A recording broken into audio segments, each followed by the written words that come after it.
VSK world YouTube ఛానల్కు స్వాగతం. పోటీ పరీక్షలకు సంబంధించిన మరింత విలువైన సమాచారం కోసం మా ఛానల్కు తప్పకుండా సబ్స్క్రైబ్ చేసుకోండి. ఈరోజు మనం ఇంగ్లీష్ గ్రామర్లో ఒక ముఖ్యమైన అంశం గురించి మాట్లాడుకుందాం. చాలామందికి కొంచెం కష్టంగా అనిపించే టాపిక్ అదే ఫిగర్స్ ఆఫ్ స్పీచ్. అంటే మన తెలుగులో అలంకారాలు అంటాం కదా, అది. మన ముందు ఒక గైడ్ ఉంది. ఇందులో దాదాపు 30కి పైగా అలంకారాలున్నాయి. వాటిని కేవలం బట్టి పట్టటం మన ఉద్దేశం కాదు. అసలివి భాషను ఎలా అందంగా మారుస్తాయి, పరీక్షల్లో మార్కులు పోగొట్టే ఆ 5 ఉచ్చులను ఎలా తప్పించుకోవాలి, ఇవన్నీ చర్చిద్దాం. సరే, మొదలు పెడదామా? ముందుగా అసలు ఈ ఫిగర్ ఆఫ్ స్పీచ్ అంటే ఏంటి?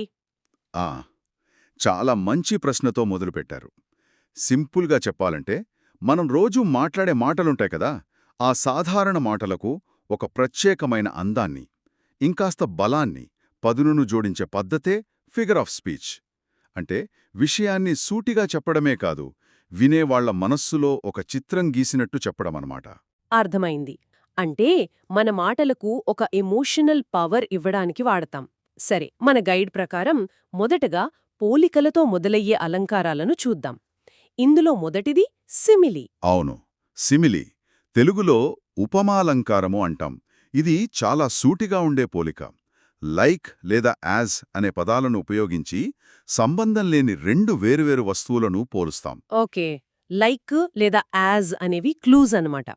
ఉదాహరణకు, her smile was as bright as the sun. Correct. ఇక్కడ ఆమె నవ్వును సూర్యుడితో యాజ్ వాడి పోల్చారు. అలాగే he runs like a cheetah. అవును. ఇంకా the room was as quiet as a library. ఇవి చాలా స్పష్టంగా ఉన్నాయి. మరి మెటఫర్ సంగతేంటి? అది కూడా పోలికే కదా. అది కూడా పోలికే, కాని కొంచెం భిన్నమైనది. మెటఫర్ అంటే రూపకాలంకారం. ఇది కొంచెం లోతైన పోలిక. ఇక్కడ కూడా పోలుస్తాం, కాని లైక్ లేదా యాజ్ అనే పదాలు వాడం. ఆహా. నేరుగా ఒక వస్తువే ఇంకొక వస్తువు అని చెప్పేస్తాం. అంటే ఏ ఈజ్ బి అన్నమాట. అంటే he fights like a lion అనేది సిమిలి అయితే, అవును. He is a lion in the fight అనేది మెటఫర్. ఆ తేడా చాలా ప్రభావవంతంగా ఉంది గైడ్లోని ఉదాహరణలు చూస్తే. Time is a thief, the world is a stage. ఇంకా her voice is music to my ears. ఇక్కడ పోలిక పరోక్షంగా ఉన్నా దాని ప్రభావం చాలా బలంగా ఉంటుంది. సరిగ్గా ఇక్కడే పరీక్షకులు మొదటి ఉచ్చును పెడతారు. అదే trap 1, the like as trap. ఓ. చాలామంది పోలిక కనపడగానే కంగారు పడతారు. కానీ గుర్తుంచుకోవాల్సింది ఒక్కటే, వాక్యములో లైక్ లేదా యాజ్ ఉంటే అది ఖచ్చితంగా సిమిలే. ఆ రెండు పదాలు లేనప్పుడే అది మెటఫర్. ఇది చాలా ముఖ్యమైన పాయింట్. సరే, ఇక ఈ పోలికల విభాగంలో చివరిది personification.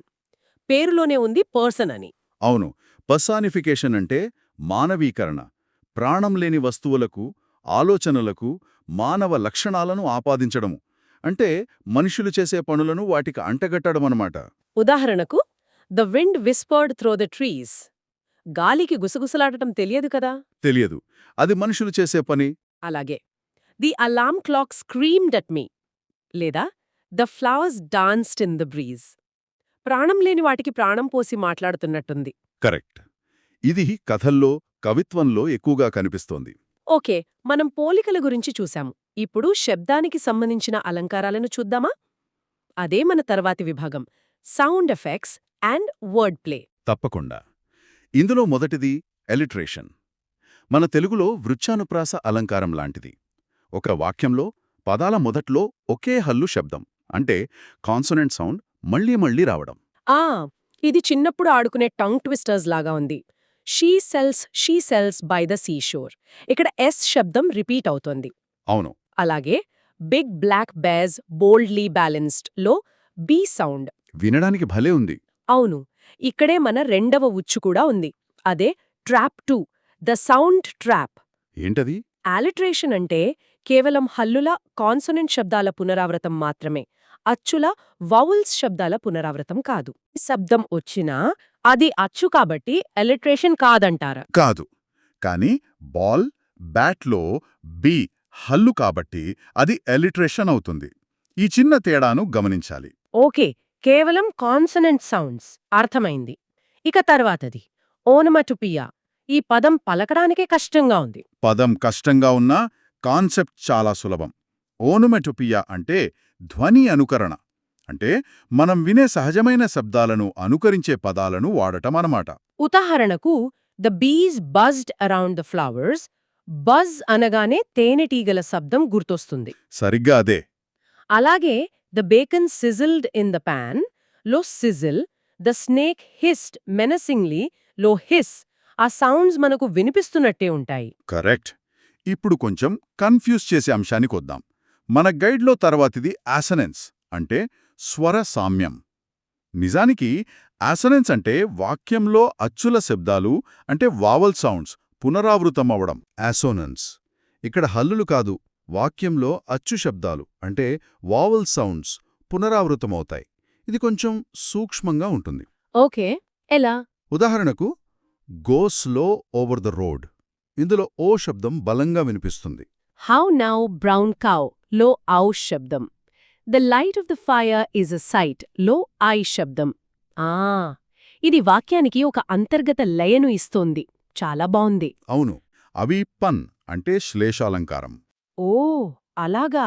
Denial is a river in Egypt అనేది ఎస్సనెన్స్ కాదు, పన్. అవును, ఎందుకంటే డినైల్ అనే పదం ద నైల్ నదిలా వినిపిస్తుంది. కరెక్ట్.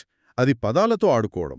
అలాగే a boiled egg is hard to beat లో బీట్కి 2 అర్థాలున్నాయి. The cyclist was two tired అనేది టూ టయర్డ్ లాగా వినిపిస్తుంది.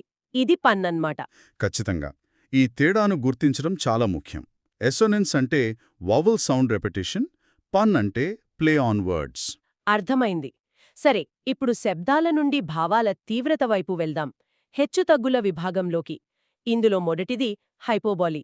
హైపర్బోలి అంటే అతిశయోక్తి. మనం రోజువారీ సంభాషణలో దీన్ని చాలా ఎక్కువగా వాడతాం. ఒక విషయాన్ని నొక్కి చెప్పడానికి కావాలనే ఉన్నదానికంటే చాలా ఎక్కువగా చేసి చెప్పడం. నిజమే. I'm so hungry I could eat a horse లాంటివి. అలాగే I've told you a million times లేదా దిస్ బ్యాగ్ వేజ్ అ టన్. అవును, ఇవన్నీ అతిశయోక్తులే. దీనికి వ్యతిరేకంగా అనిపిస్తుంది లిటోటస్. ఇదేంటి? లిటోటస్ కొంచెం తెలివైన పద్ధతి.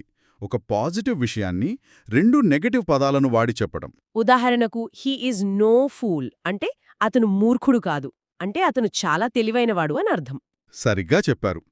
అలాగే ఇట్స్ నాట్ బ్యాడ్ అంటే అది చాలా బాగుంది అని చెప్పడం. చాలా పాలిష్డ్గా ఉంది. మరి యూఫెమిజం?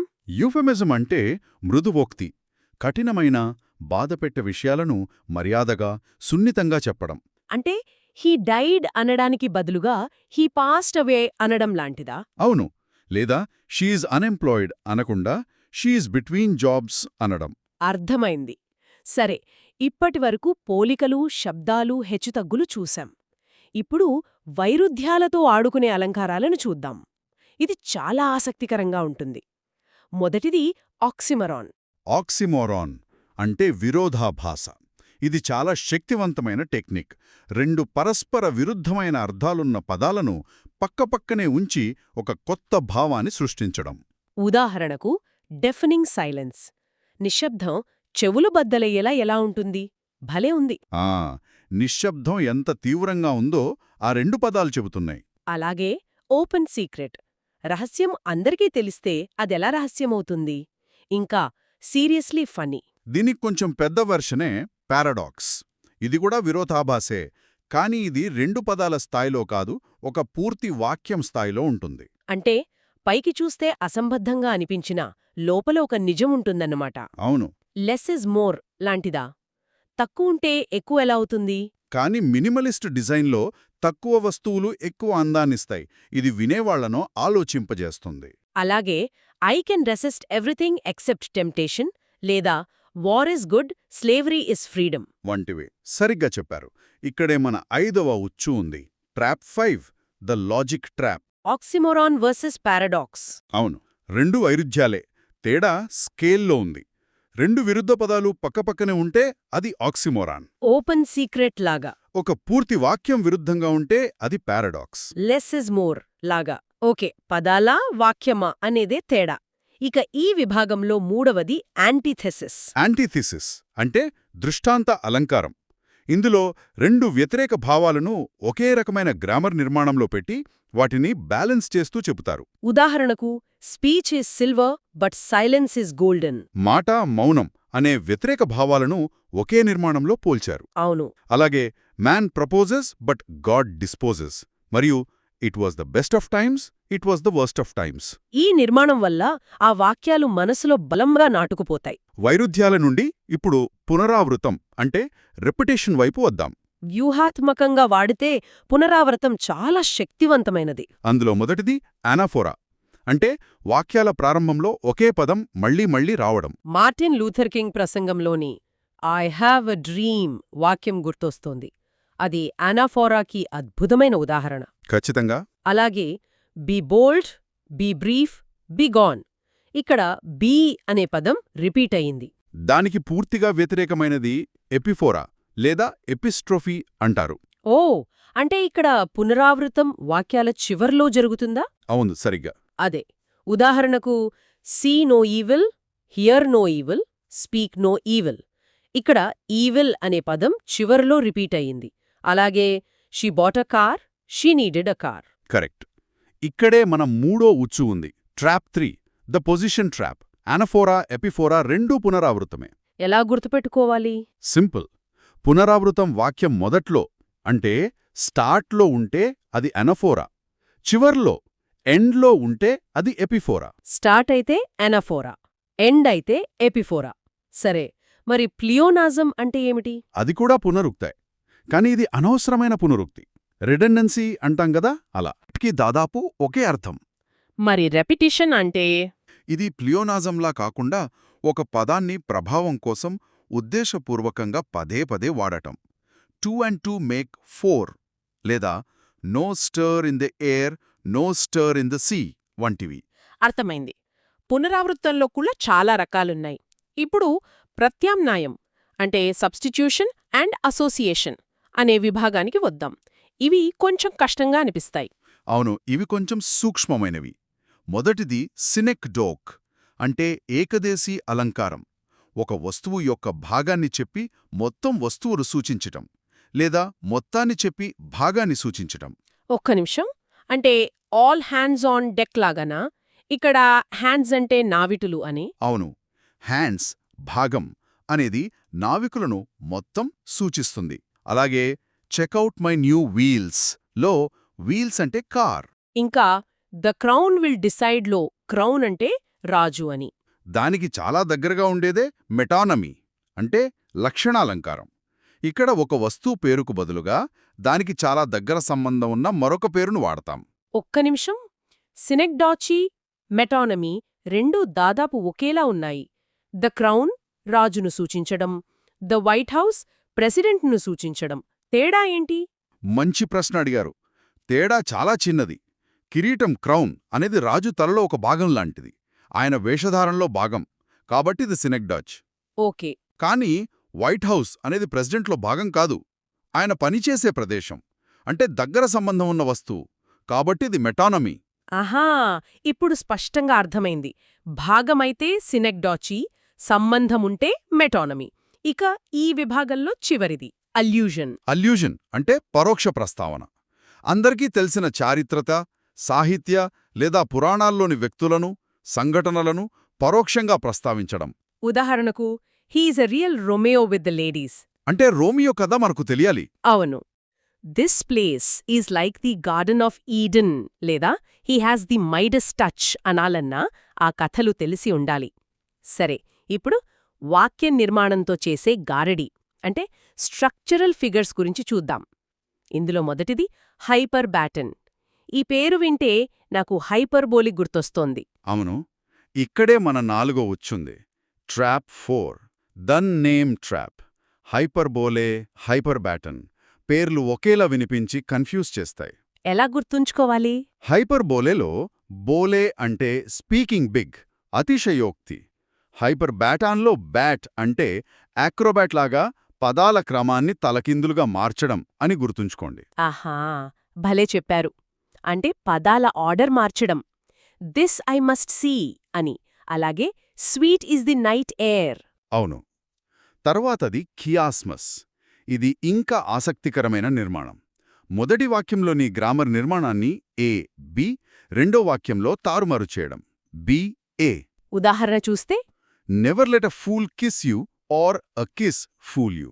ఇక్కడ ఫూల్ కిస్ అనేది కిస్ ఫూల్గా మారింది. చాలా శక్తివంతంగా ఉంది. అవును. ఇప్పుడు climax.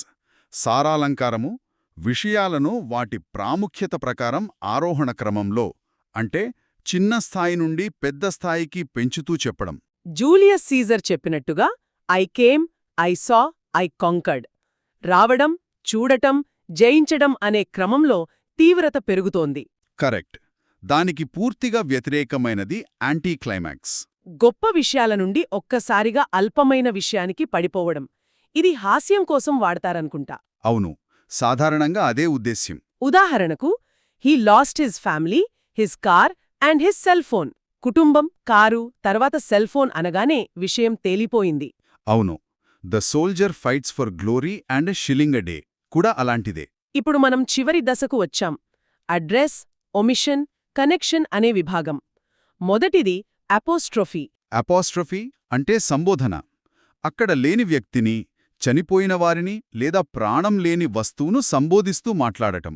Oh death, where is దై స్టింగ్ అని మరణాన్ని ప్రశ్నించడం. లేదా మనం చిన్నప్పుడు నేర్చుకున్న twinkle twinkle little star.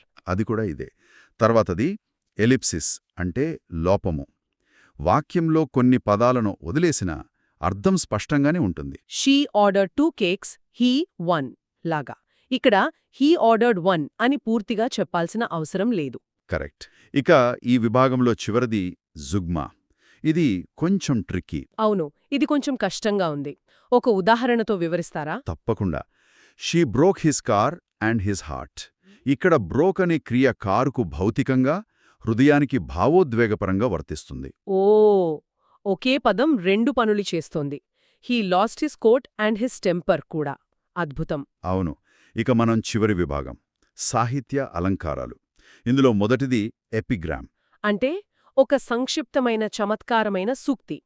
The child is the father of the man లాంటిదా. అవును. అలాగే experience is the name everyone gives to their mistakes. తరువాతది ఐరనీ, వ్యాజస్తుతి. చెప్పిన దానికి సరిగ్గా వ్యతిరేక అర్థం వచ్చేలా మాట్లాడడం. కరెక్ట్. ఒక అగ్నిమాపక కేంద్రం కాలిపోతే the fire station burnt down అనడం ఐరనీ. ఇంకా సర్కంలొక్యూషన్ అంటే సూటిగా చెప్పకుండా తిప్పి తిప్పి చెప్పడం. బెనానా అనడానికి బదులుగా ద ఎలాంగేటెడ్ యెలో ఫ్రూట్ అనడం. చివరిగా అలెగరీ. ఇదొక పూర్తి కథ. దాని వెనుక ఒక నైతిక లేదా రాజకీయ అర్థం ఉంటుంది. యానిమల్ ఫామ్ లేదా మన కుందేలు తాబేలు కథ లాంటివి. వావ్! దాదాపు 32 అలంకారాలను, వాటి మధ్య ఉన్న సూక్ష్మమైన తేడాలను, ముఖ్యంగా 5 ఉచ్చులను చర్చించుకున్నాం. మొత్తం మీద మనం నేర్చుకున్నదేమిటి? మనం నేర్చుకున్నది ఇది. ఈ అలంకారాలు కేవలం కవిత్వానికే పరిమితం కాదు. అవి మన ఆలోచనలను పదును పెట్టే ఆయుధాలు. ముఖ్యంగా కోటి పరీక్షల దృష్ట్యా వాటి మధ్య ఉన్న తేడాలను, పరీక్షకులు పెట్టే ఉచ్చులను అర్థం చేసుకోవడం చాలా ముఖ్యం. వాటిని ఛేదించగలిగితే ఈ విభాగంలో మార్కులు సాధించడం చాలా సులభం. చివరగా వినేవారికి ఒక ఆలోచన. ఇది కూడా ఒక అలంకారమే. ఆస్కర్ వైల్డ్ చెప్పిన సూక్తి, experience is the name everyone gives to their mistakes. ఇది ఒక ఎపిగ్రామ్. అంటే మనం చేసే తప్పులనే అందంగా అనుభవమని పిలుచుకుంటాం. అంటే తప్పులు చేయడం నేర్చుకోవడంలో ఒక భాగం. కాబట్టి భయపడకుండా అభ్యాసం కొనసాగించండి.